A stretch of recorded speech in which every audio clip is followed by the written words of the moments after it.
अस्सलाम वालेकुम वीवर, कैसे हैं आप। मैं उम्मीद करती हूँ आप सब लोग खैरियत से होंगे। अल्लाह आपको अपने हिफ्ज़ व अमान में रखे।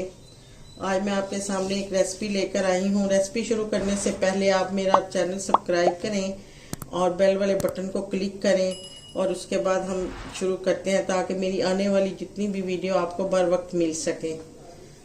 अब जो मैं बनाने वाली हूँ इसको ना हम कहते हैं पुदीने की चटनी, और ये ख़ास किस्म की होती है। इसमें ये है कि हम बराबर क्वांटिटी में सारी चीज़ें लेते हैं। इसके बेनिफिट ये हैं कि ये तो जो शुगर के मरीज़ हैं, बीपी के मरीज़ हैं और जिनके जोड़ों में दर्द है उनके लिए भी ये बहुत मुफीद है, और वैसे भी खाने में बहुत लजीज है। जो इसमें मैं चीज़ें शामिल करने वाली हूँ वो ये है, हमने अदरक लेना है बराबर क्वांटिटी में, और ये हमारे पास है अनारदाना, ये भी बराबर क्वांटिटी में लेना। ये मैंने इसको पहले ही ब्रीक यानी कर लिया, इसको ग्राइंडर में डाल के ना इसका फूफ सा बना लिया ताकि ये चटनी के अंदर नज़र ना आए। बिल्कुल मैंने इसको बारीक बना लिया हुआ है।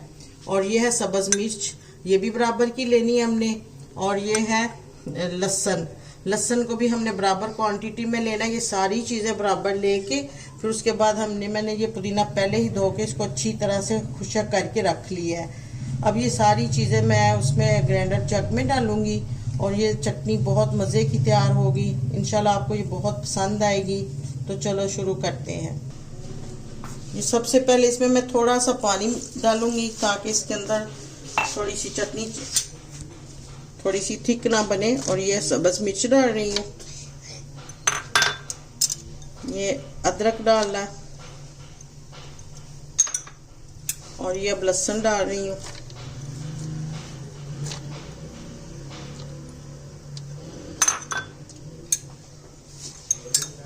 और ये अब मैं इसके अंदर अनारदाना डाल रही हूँ। बहुत बारीक मैंने पीसा है ताकि इसके अंदर नजर ना आए।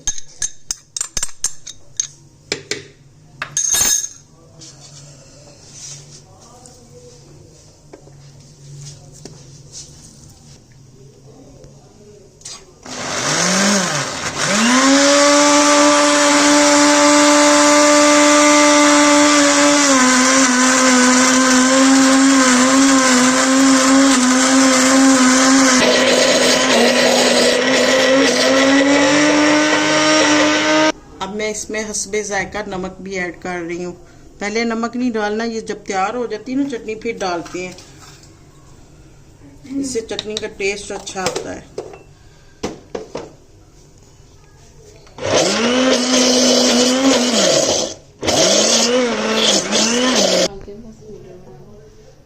ये देखें विवाह, ये बहुत मज़े की, ये देखें तैयार हो गई है।